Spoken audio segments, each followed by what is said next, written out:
Welcome to Penugonda Times News కు స్వాగతం సుస్వాగతం। శ్రీ సత్యసాయి జిల్లా రొద్దం మండలం పెద్దమంతూరు పంచాయతీ రొప్పల గ్రామంలో ఎకరా 10 సెంట్ల స్థలంలో 2 కోట్ల నిధులతో ఆసుపత్రి నూతన భవనాలను నిర్మిస్తామని బీసీ సంక్షేమ శాఖ మంత్రి సవితమ్మ తెలిపారు। ఈ సందర్భంగా మంత్రి గురువారం భవన నిర్మాణానికి భూమి పూజ చేశారు। అనంతరం ప్రజలకు అన్ని వేళ సౌకర్యవంతంగా ఉండేటట్లు ప్రధాన రోడ్డు నుంచి వెళ్లేటట్లు ఆసుపత్రి భవనాలు నిర్మిస్తామని అన్నారు। ఈ కార్యక్రమంలో సంబంధిత అధికారులు అనాధికారులు కూటమి నాయకులు కార్యకర్తలు తదితరులు పాల్గొన్నారు।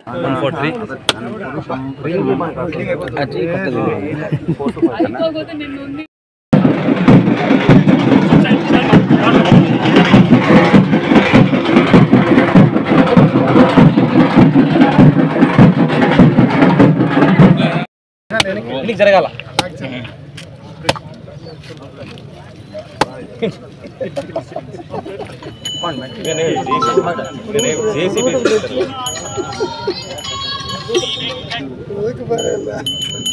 ఓం శరణ్యవరణాం హరిణీం సువర్ణరజతశ్రిజాం చంద్రాం జన్మయీం లక్ష్మీం జాతవేదో మహావహ తాం మహావహ జాతవేదో లక్ష్మీర్వత్కామినీం యస్యాం శరణ్యం విందేయం కామశ్వం పురుషానహం మధ్యాం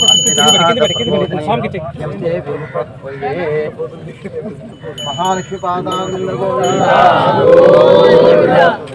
రమణ గోవింద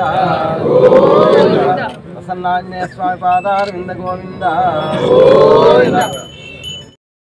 మరి కూటమి ప్రభుత్వం అధికారంలోకి రాగానే అభివృద్ధి ధ్యేయంగా పనిచేస్తానన్న విషయం ప్రపంచానికే తెలుసు। మరి రాష్ట్ర ప్రజలందరికీ ఈరోజు సూపర్ 6 పథకాలు కావచ్చు, ఉపాధి కావచ్చు, సంక్షేమ పథకాలతో పాటు సంపద సృష్టించి రాష్ట్రానికి ఈరోజు ఉపాధి కల్పిస్తూ సంక్షేమ పథకాలు అందజేస్తూ అభివృద్ధి ధ్యేయంగా మనం పనిచేస్తున్నాం। మరి ఏదైతే సూపర్ 6 భాగాల్లో ఒక్కొక్కటిగా అన్నీ నెరవేర్చుకుంటూ వచ్చాం, ప్రజలు కూడా చాలా ఆనందంగా ఉన్నారు। ముఖ్యంగా మహిళా పక్షపాతి ప్రభుత్వం అనేది చెప్పాలి మరి ఎన్డీఏ ప్రభుత్వం మీకు తెలియజేస్తూ, ఎందుకంటే గతంలో కూడా అనేక సంక్షేమ పథకాలు మహిళా సాధికారత కోరుకున్న ప్రభుత్వం గతంలో తెలుగుదేశం ప్రభుత్వం, మళ్ళీ కూటమి ప్రభుత్వం రాగానే మహిళలను యువతను మరి రైతన్నులను అక్కను చేర్చుకున్న ప్రభుత్వం। ఒక పక్క అన్నదాత సుఖీభావ ఇచ్చాం, సూపర్ 6 భాగంగా తల్లి వందనం అందజేశాం, దీపం కింద సిలిండర్లు అందజేశాం, మరి అన్నా క్యాంటీన్లు ఓపెన్ చేశాం, మెగా టీఎస్సీ అందజేశాం। అదేవిధంగా మరి ఈరోజు స్త్రీశక్తి కింద మన ఆగస్టు 15న స్త్రీశక్తి కార్యక్రమాన్ని కూడా మొదలుపెట్టాం। మరి మహిళలు యువత రైతన్నులు అందరూ హ్యాపీగా ఉన్నారు, పరిశ్రమలు వస్తున్నాయి। మరి ఈరోజు మా నియోజకవర్గం కూడా రాష్ట్రం ఏ విధంగా అయితే అభివృద్ధిలో పరుగులు పెడుతుందో మరి సత్యసాయి జిల్లా పెనుగొండ నియోజకవర్గం కూడా అభివృద్ధిలో పరుగులు పెడుతుందనే విషయాన్ని కూడా పనిచేస్తున్నాం। గత 5 ఏళ్లుగా వాళ్ళు పనిచేయనివి ఎన్నో కార్యక్రమాలు, ఎన్నో అభివృద్ధి కార్యక్రమాలు ఈ గత 14 నెలల్లోనే ఒక పక్క రోడ్లు వేస్తున్నాం, 2 ట్యాంకులు కడుతున్నాం, స్కూల్స్ డెవలప్ చేస్తున్నాం, అంతేకాకుండా మరి ఆర్ఎంపీ రోడ్ పాట్ హోల్స్ పూర్తి చేశాం, ఆగిపోయిన హాస్టల్స్ అన్ని రెనోవేషన్ చేశాం, అదేవిధంగా కొత్త భవనం కూడా ఏర్పాటు చేశాం, కొత్త స్కూల్ కూడా తీసుకొచ్చాం।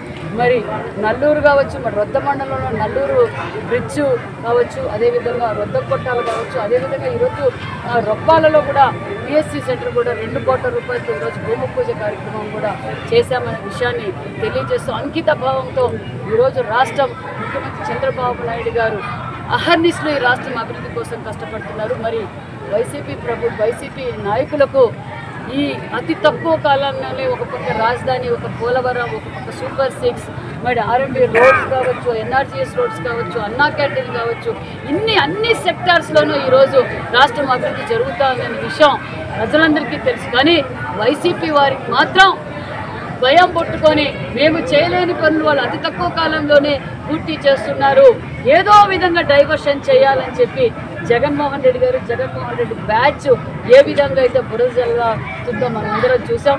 మరి మేము ప్రజలకు అంకిత భావంతో ఉన్నాం, ప్రజలకు ఏ నమ్మకంతో అయితే మాకు మా అధికారాన్ని ఇచ్చారో ఆ నమ్మకాన్ని మేము నిలబెట్టుకుని అభివృద్ధి ధ్యేయంగా పనిచేస్తున్నాం। మరి పెన్షన్ల విషయంలో కూడా ప్రభుత్వంపై బురద జల్లుతున్నారు। అర్హులందరికీ పెన్షన్ మొదలు పెట్టింది అన్న నందమూరి తారక రామారావు గారు తెలుగుదేశం పార్టీ। ఈరోజు పెన్షన్ 200 ఉన్న పెన్షన్ని 1000 రూపాయలు చేసింది చంద్రబాబు నాయుడు గారు, మరి 1000 రూపాయలు ఉన్న పెన్షన్ 2000 చేసింది చంద్రబాబు నాయుడు గారు, మరి 2000 పెన్షన్ 3000 చేయడానికి జగన్ రెడ్డి రంగుల రెడ్డికి 5 సంవత్సరాలు పడింది। పెన్షన్ల గురించి మాట్లాడే అర్హతే జగన్మోహన్ రెడ్డి గారికి వైసీపీకి లేదన్న విషయం తెలియజేస్తున్నాం. మరి వికలాంగులు గాలి కొదిలేశారు జగన్మోహన్ రెడ్డి గారి ప్రభుత్వంలో.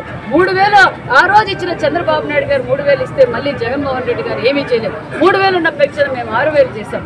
ఈ రోజు వాళ్ళ పెన్షన్ల గురించి మాట్లాడే అర్హతే లేదన్న విషయం మరొకసారి మీకు తెలియజేస్తూ, ఎవరైతే అర్హులు ఉన్నారో వారి ప్రతి ఒక్కరికి పెన్షన్ అందుతుందన్న విషయాన్ని కూడా మేము తెలియజేస్తూ, మరి మళ్ళీ రీఇన్స్పెక్షన్ చేసి ఖచ్చితంగా అర్హులందరికీ పెన్షన్ అందజేస్తామనే విషయం కూడా తెలియజేస్తున్నాం.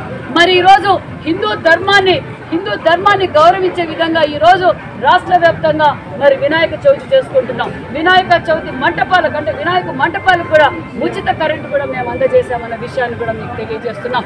మరి అంతేకాకుండా తిరుమల కలియుగ దైవం వెంకటేశ్వర స్వామి పాదాల దగ్గర ఏ అరాచకాలు జరగకూడదు, హిందూ మనోభావాలు దెబ్బతినకూడదు, మరి భక్తాదులు ఎవరు మనోభావాలు దెబ్బతినకూడదు అని గతంలో వారు చేసిన తప్పిదం ముంతాజ్ హోటల్కి శ్రీ వెంకటేశ్వర స్వామి పాదాల కింద ఇచ్చి అప్రమత్తం చేస్తున్నారని తెలుసుకొని మరి టీటీడీ బోర్డు చైర్మన్ గారు ఒక మంచి నిర్ణయం తీసుకొని, బిఆర్ నాయుడు గారు మంచి నిర్ణయం తీసుకొని ఈరోజు మళ్ళీ అది భక్తాదుల కోసమే మేము వాడుకుంటాం. అది టూరిస్ట్ ప్లేసు, మా టూరిస్ట్ ప్లేస్ మాకు ఇవ్వండి, టీటీడీ ప్లేస్ మేము టూరిజం డిపార్ట్మెంట్కి ఇస్తామని చెప్పి భక్తాదుల కోసం మంచి చేస్తే ఈరోజు వైసీపీ కరుణాకర్ రెడ్డి గారు నీతులు మాట్లాడుతున్నారు. కరుణాకర్ రెడ్డి గారు టీటీడీ బోర్డు చైర్మన్ గా గతంలో వైసీపీ ప్రభుత్వంలో ఎంతమంది భక్తాదులు ఇబ్బంది పడ్డారో, వైసీపీ టీటీడీని ఏ విధంగా భ్రష్టుపట్టారో ప్రజలందరికీ తెలుసు. నిన్నటి రోజు నేను కూడా తిరుమలకి వెళ్ళాను. తిరుమలకి వెళ్తే భక్తాదులతో భోజనం చేశాం. నాణ్యతమైన భోజనం, నాణ్యతమైన ఫెసిలిటీస్ ఈ రోజు అన్ని విధాలుగా టీటీడీలో సౌకర్యాలు అందజేస్తుంది. మరి టీటీడీ చైర్మన్, మరి బోర్డు మెంబర్స్, అదేవిధంగా ఉద్యోగస్తులు అన్న విషయాన్ని మీకు తెలియజేస్తున్నాం. ఇంత నాణ్యతంగా ఈరోజు ప్రభుత్వాన్ని నడుపుతున్నాం. మరి ఈరోజు బిఆర్ నాయుడు గారి గురించి మాట్లాడే అర్హతే కరుణాకర్ రెడ్డి గారి వైసీపీ పార్టీకి లేదన్న విషయం కూడా తెలియజేస్తూ, మరి ఈరోజు జగన్మోహన్ రెడ్డి గారికి హిందువుల గురించి, వినాయకుని గురించి భక్తి భావాలు రావటం ప్రజలందరూ చూస్తున్నారు. ఈ డైవర్షన్ పాలిటిక్స్ ప్రజలకు అర్థమైపోయే 11 సీట్లకే పరిమితం చేశారన్న విషయాన్ని కూడా మీకు అందరికీ తెలియజేస్తుంది.